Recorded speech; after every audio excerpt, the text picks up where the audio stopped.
Baiklah, teman-teman sekalian, i'tikaf ini dianjurkan di 10 terakhir Ramadan, dan baginda Nabi SAW beriktikaf selama 10 hari. Afdalnya masuk di masjid gitu kan, pada saat puasa ke-19, berarti malam ke-20 Ramadan. Itu sudah mulai masuk di masjid. Boleh bawa makanan, boleh bawa pakaian, tapi tidak boleh ngotorin masjid. Kalau perempuan harus izin orang tua atau izin suaminya, gitu kan. Ini dibolehkan, tidak ada masalah. Apalagi kalau ada tempat khusus. Tapi kalau ada tempat khusus lebih baik jangan.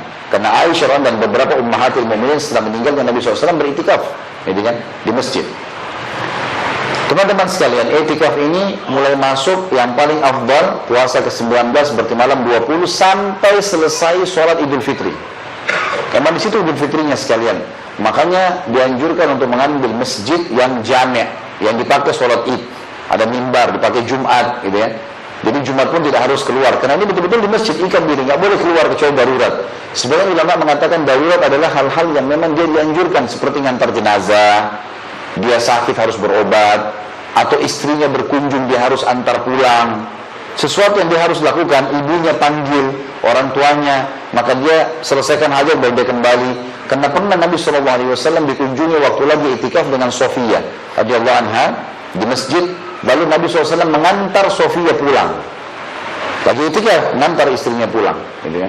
Yang pada saat itu ada 2 orang dari laki-laki Ansar, kemudian melihat Nabi SAW jalan malam dengan perempuan, 2 laki-laki ini mempercepat langkahnya, seakan-akan curiga Nabi sama siapa nih, gitu.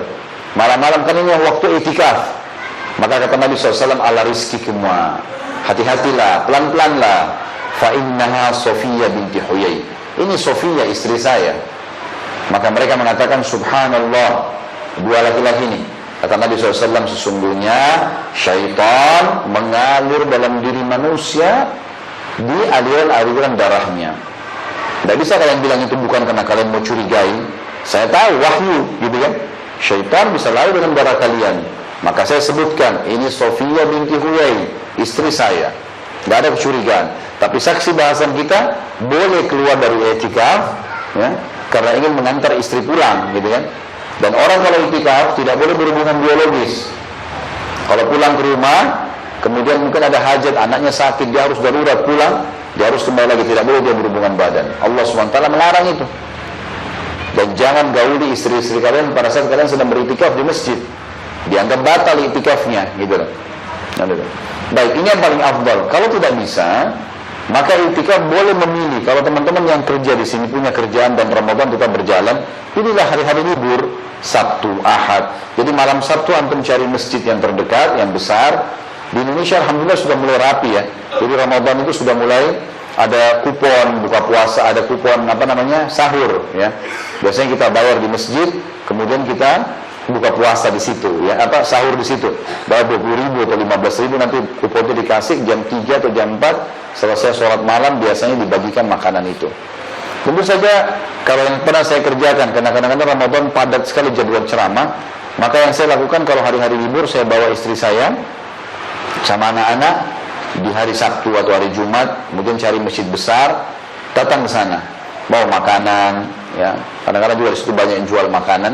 Kemudian duduklah, ikut sholat isya, sholat tarawih, duduk baca Quran sampai sholat malam lagi ada, sampai sahur, sampai habis sholat subuh baru pulang ke rumah. Ya minimal untuk ambil 1 hari, gitu kan? Minimal 1 hari. Ada juga pendapat mengatakan, walaupun dia cuma mengikat antara sholat dengan sholat seperti duhur ke asar, maghrib ke isya, juga dengan niat i'tikaf sudah bisa. Tapi tentu kadar pahalanya berbeda. Makin besar, maka makin besar juga pahalanya, gitu kan? Teman-teman sekalian, khusus masalah i'tikaf di 10 terakhir Ramadan, saran saya dari sekarang antum, dari sekarang, kalau mau beli baju lebaran, beli sekarang. Jangan beli nanti 10 terakhir Ramadan. Sekarang tidak antri, bisa pilih model, harganya murah. Ya, kenapa harus 10 terakhir Ramadan? Kosong masjid, pasar yang penuh, hanya untuk ngejar baju lebaran. Kenapa akhi? Kenapa ukti? Gak bisa beli sekarang bajunya? Kan bisa, gitu loh. Kalau dikatakan model sekarang, modelnya banyak. Yang dijual di Ramadan sudah keluar semua sekarang. Yang dijual Id sudah keluar semua sekarang. Kenapa nggak dibeli? Gitu kan? Beli dari sekarang, taruh di lemari, ini pakai lebaran, sudah selesai. 10 akhir Ramadan gunakan untuk ibadah, teman-teman. Dalam hadis Bukhari dikatakan, Aisyah berkata, kalau tiba 10 akhir Ramadan, maka baginda Nabi SAW memperkeras ikatan sarungnya dan membangunkan istri-istrinya. Sholat, ibadah, nggak boleh enggak ini, kan gitu. Di 10 akhir Ramadan dan i'tikaf juga ini punya target utama, mengejar, selain mengikat 5 waktu sholat, juga mengejar Lailatul Qadar. Yang sudah masyhur dalam Al-Quran, Allah berfirman, A'udzubillahi minasyaitonir rajim, Lailatul Qadri khairun min alfi syahr. Lailatul Qadar lebih baik daripada 1000 bulan. 1000 bulan, teman-teman, sama dengan 83 tahun plus 4 bulan. 83 tahun plus 4 bulan.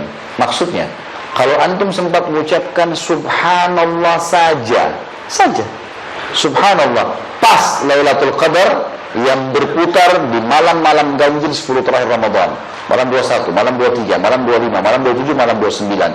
Dan kata Nabi SAW, seringkali terjadi di malam 27, tapi bukan 27 patokannya, cuman berputar di situ kan. Kita kejar itu, teman-teman sekalian. Kalau kita ucapkan subhanallah pas Lailatul Qadar, pahalanya sama dengan mengucapkan subhanallah 1000 bulan, atau 83 tahun plus 4 bulan. Itu mungkin umur kita belum tentu sampai ke situ. Tapi malam itu betul-betul malam mubarak, malam yang penuh dengan berkah. Sebagaimana Allah sebutkan dalam surah Zukhruf, ya, Inna anzalnahu fi lailatin mubarakah. Kami turunkan Al-Quran di malam yang penuh dengan berkah.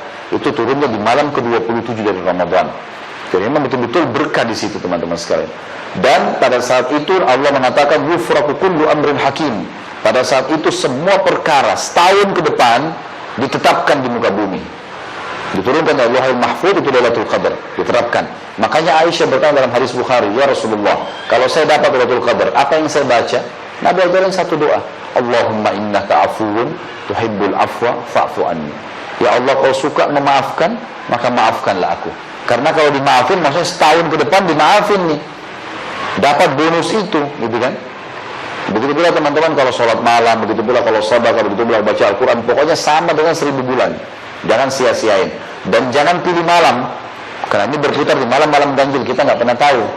Memang ada ciri khas di mana Nabi SAW mengatakan, nanti pada hari kiamat kalian akan melihat Tuhan kalian pertama kali. Hadis ini sahih riwayat Imam Bukhari. Nanti kalian akan lihat pertama kali Tuhan kalian pada hari kiamat dalam bentuk cahaya yang sangat terang, seperti malam bulan purnama di malam Lailatul Qadar. Berarti ada penyampaian, kan bulan purnama itu kalau antum lagi lihat bulan terang warna kuning, itu biasanya di hari tanggal 13, 14, 15 dari bulan Hijriah, yang biasa kita gunakan untuk puasa Ayyamul Bid, ya. Nah ini bulan pasti terang, itu berarti kita berada di tengah bulan tuh, 13, 14, 15 dari bulan Hijriah. Nah khusus Lailatul Qadar di akhir bulan, tapi bulannya terang,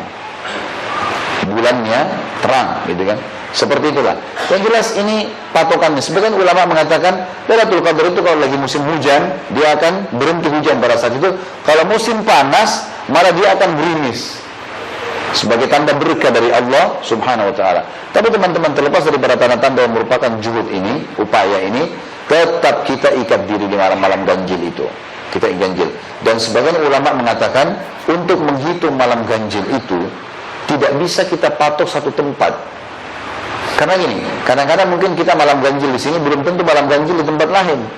Kalau ada yang memang malamnya baru yang selisih waktunya lama, mungkin kita genap, dia ganjil, bisa saja. Benar waktunya gitu kan? Atau kita pas tiba pagi, dia masih baru malam. Mungkin tadi malam kita malam genap, mungkin dia malam ganjil. Allahu a'lam. Yang puasa lebih dulu misalnya, ya kan? Maka ini berarti bisa saja terjadi. Berarti kata ulama tidak bisa kita tolok ukurnya ganjil hitungan kita. Bisa saja genap hitungan kita, tapi misalnya ganjil misalnya di Mekah, ya.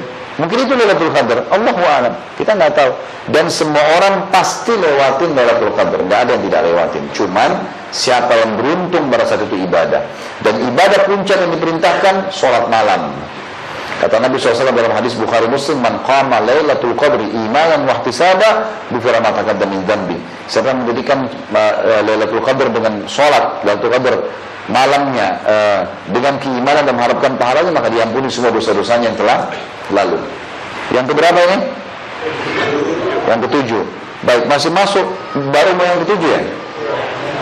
Baik, yang ketujuh teman-teman sekalian, coba ikat diri mulai Ramadan, gitu kan? Kalau lagi kerja tentu saya sarankan juga ini di weekend saja, di hari libur. Coba kalian belum pernah lakukan, mulai sekarang ikat diri, apalagi Ramadan, ya apalagi hari libur, habis subuh sampai terbit matahari. Kata Nabi SAW dalam hadis yang dihasankan oleh para ulama, siapa yang sholat subuh berjamaah di masjid, kemudian dia duduk sampai terbit matahari, lalu dia sambil berzikir, duduk berzikir ini bisa berzikir pagi, bisa dengar pengajian, bisa baca Quran, kan gitu. Dia duduk sampai terbit matahari, lalu dia sholat 2 rakaat, pahalanya sama dengan haji dan umroh, sempurna. Nah ini bisa kita lakukan di Ramadan. Apalagi beberapa masjid kita, masya Allah ada ceramah subuh misalnya. Jadi nggak rasa habis ceramah sudah mulai terang matahari. Tunggulah sebentar, sabar. Pahala haji dan umroh lah ini, dua-dua digabung, sempurna. Coba latih diri yang belum pernah amalkan di Ramadan, itu penting sekali. Kita bisa lakukan supaya diterapkan juga setelah Ramadan, gitu ya. Ini termasuk yang dianjurkan.